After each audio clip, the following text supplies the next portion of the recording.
Hello YouTube friends, Ben.o.cichlid here. Thank you so much for tuning in. I started thinking about filtering, and whenever I start thinking, that's never a good thing. I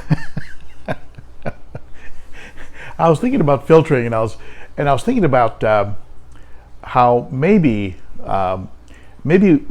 we're being a little foolish in the hobby. And I'm just throwing this out there, and I want you folks to comment below and tell me your thoughts. But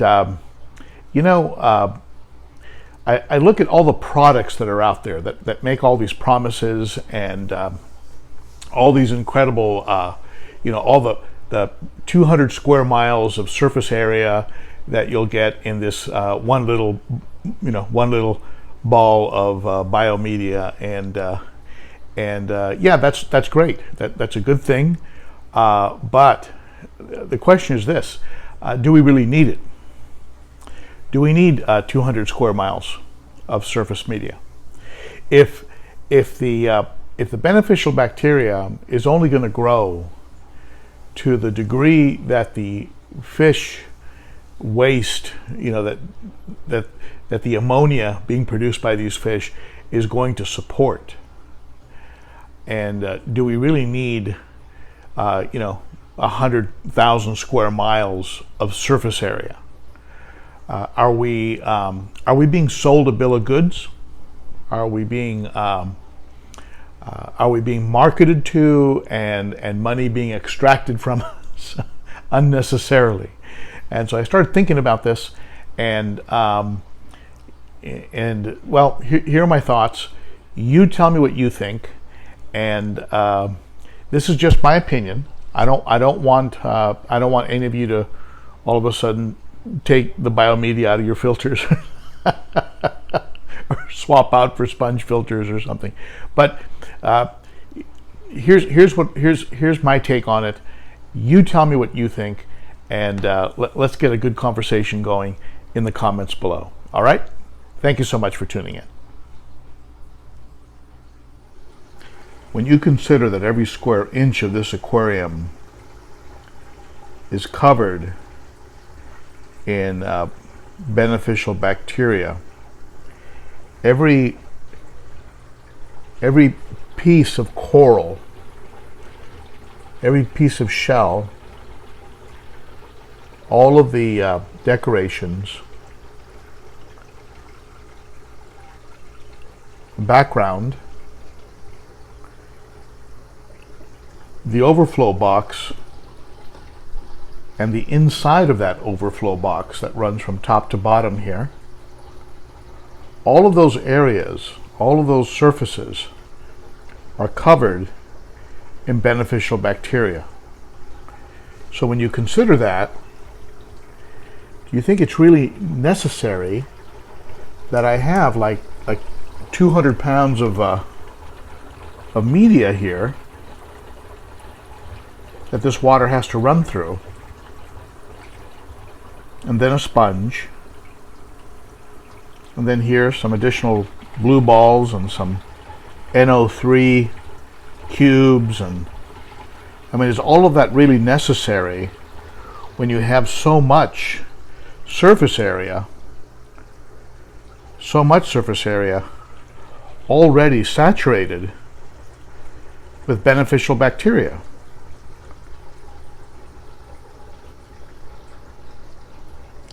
When I look at the tanks of some of the top breeders and some of the folks that I've come to trust, your James Largos, your Trevor O'Shea's, Josh Cunningham, people like this, what I see in their tanks is one big sponge filter. One sponge filter. And that's it.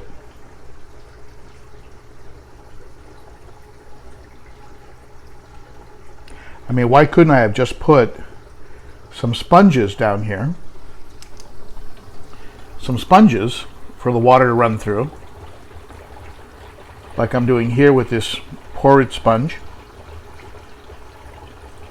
and just have that be the only medium, as opposed to all this other stuff I'm using. Would that have given me enough surface area to be able to support this type of a bioload.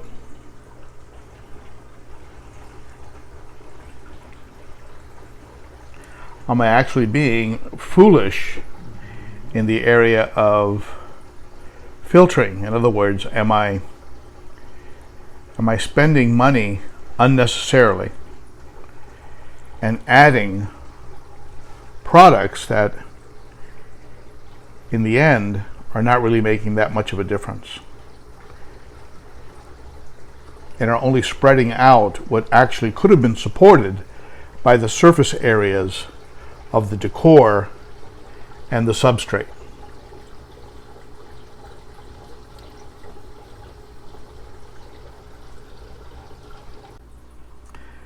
Some of you might even argue that we need all that media because it produces some low flow areas, like in the middle of the media, like in the middle of a bio ball, there might be a low flow area, and that might help to complete the cycle and actually help reduce nitrates. But truthfully, when you look at an aquarium, in this aquarium here, even though I do have a lot of surface movement between the outputs of both the sump and the 704B, which you can see the water movement being created there. Even though there is all of that going on, this tank does have low flow areas. Some of those being, of course, deep in the substrate. Those are low flow areas, so there are low flow areas in the tank. So we don't necessarily have to use 100 pounds of biomedia to produce that.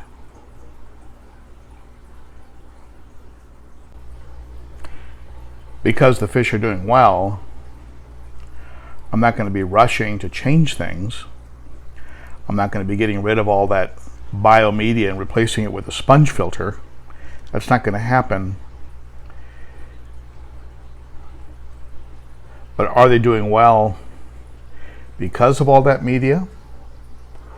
Or would they have been doing just as well if I had just simply had sponges in the sump? So those are my 2 cents. That's exclusively my opinion. I'd like to hear your opinion.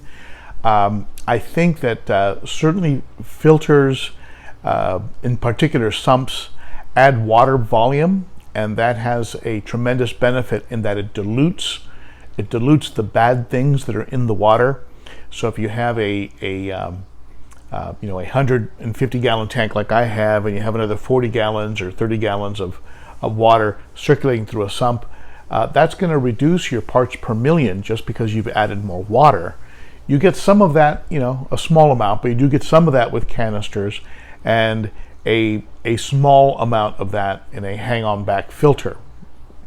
The sponge filters, of course, don't do that. They don't add water volume that would dilute things like ammonia or nitrite. At the same time, as I mentioned a second ago, I look at some of the best breeders out there, and I look at the tanks that these folks are running, and maybe it's for for economy purposes, but I see a lot of sponge filters. That's what I see. I see filters that are doing what a filter is supposed to do. I mean, at the end of the day, all a filter does is move water through something and pull particulates out. So you end up on the other side of that filter with water that has been clarified, that has been that is cleaner, or you're able to see through it more easily because the filter has pulled out some of the particles. Ultimately, that's what a filter does. Could you do that with just sponges? Could you do that with? Do you need all of the the matrix and the biohomes and all the other things, the marine pures, and do you need all that? Do you need that kind of? And I guess that comes back to the bioload. perhaps in a very heavily stocked, very heavily stocked tank, certainly in a bare bottom tank. These would be situations where you might need that additional area where beneficial bacteria could colonize, and so you have more surface area. But in general, and if you know the science of this, comment below. Do we need so much? Do we need so much? Do we need the promises that are being made by these companies, or is it really, at the end of the day, sales hype that is costing us money and getting us to spend money unnecessarily to handle a task that could actually be handled by a few sponges and the surface area that is already available in your tank, the substrate, the decor, the background, things of that nature. So here I go, making trouble, and so and blowing any chance of a partnership with with companies that make media.